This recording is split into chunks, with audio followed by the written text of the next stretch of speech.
All right, we're going to go ahead and make a video talking about the Federal Reserve, the $700 billion that they just infused into the market as a whole, and some of my general thoughts on that and our current and future economic climate. So, a couple different things to note right off the bat. Okay, so if you haven't heard this, the Federal Reserve, which is responsible for basically printing the money here in the United States, has decided to print $700 billion and infuse that into the markets in an effort to stabilize, and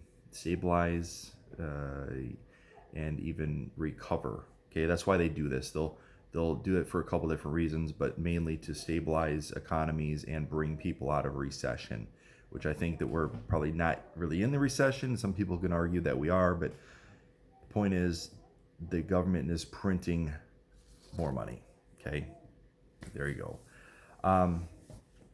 So $500 billion of that is from the Treasury. Okay, so they bought T-bonds or T-bills rather. So they're basically buying government debt. Okay. Backing the U.S. government and printing money based off of that, which is basically making your dollars in your bank account worth less and less. But I think that there's still some opportunity here. So hang with me for just a couple minutes. 200, so the remaining portion of that $200 billion is going for mortgage-backed securities. So they're basically backing mortgages. Okay, interest rates are, you've heard 0%. That's not necessarily going to translate to our pockets. That's going to translate for the bigger banks that really borrow and move all this cash.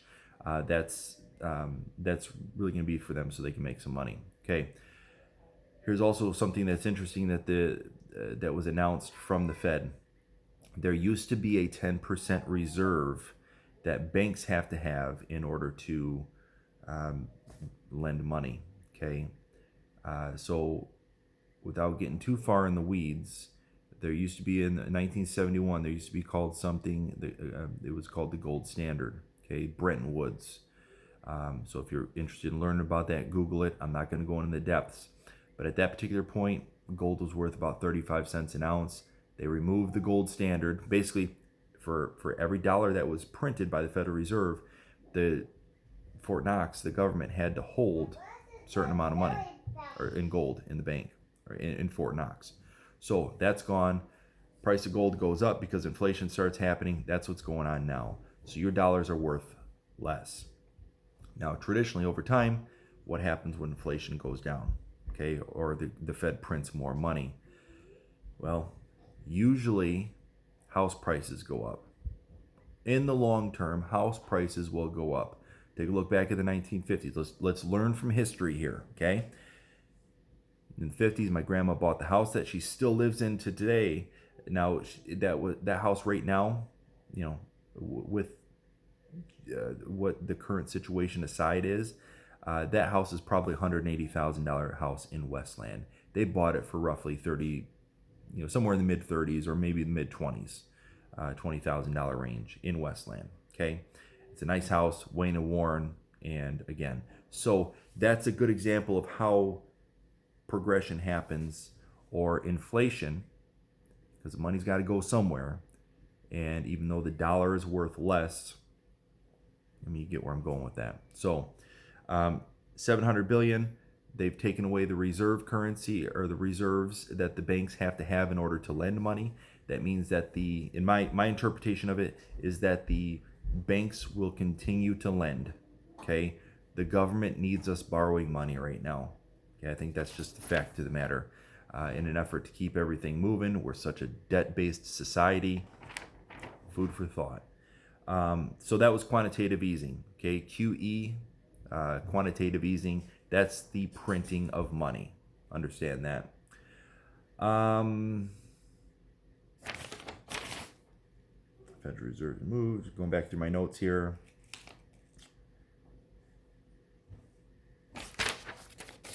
that pretty well lays out the base. Now, where's the opportunity? I'm always asking myself that. I am certainly not in a state of panic right now, but I've got a heightened sense of awareness that we're on a shift. I know that other people are panicking, and you can tell that because they're hoarding things. Oh yeah, here's a good example for inflation. Let me lay this out real quick. Talking about the people hoarding toilet paper. There's a story going around. Actually, I'm involved in the conversation. Somebody's got a sign in their yard saying, "Hey, one roll of toilet paper for $10, two for 15." Now, whether that's a joke or not, somebody's trying to be an entrepreneur. Somebody's price gouging in the meantime. Think further along. When this stuff happens, when the government prints more money, it's going to make your money worth less and less. Okay? It's very possible that $10 could be a very good deal for that roll of toilet paper a couple years down the road, all right? Depending on if this gets under control or not. So let me take this angle on it. If people are losing income, they're not going to work as regularly as they were. Servers. There's somebody that just I heard of yesterday. Their gym is shut down. They can't go to work. Okay. If they can't go to work, they can't make any money. Now, how are you going to feed your family? Do you have any cash reserves? Do you have savings? What happens when that savings, so a vicious cycle, right? Now, from what I hear, the government's going to come in, help out with assistance. But still, what happens if that runs out? Okay? What if the government never comes?